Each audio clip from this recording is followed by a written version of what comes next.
यार कॉल करी जाए यार।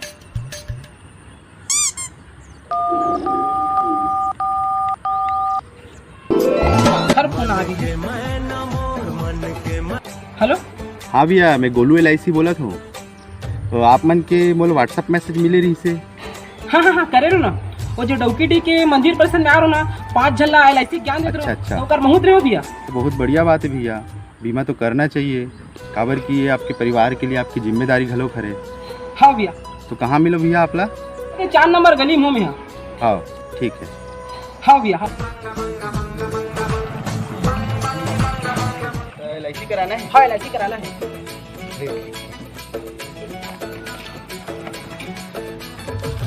काकर काकर कराना है? 2 ठन पार्टी है और 2 ठन असलिया है और 2 ठन मछली है। एकरे मन के कराना LIC। अबे साले, LIC हा जीवित मन के होते, जी जंतु मन के नहीं होए। इसी का टाइम कोटा करत जानथस नहीं का? LIC वाले मन कितना बिजी है।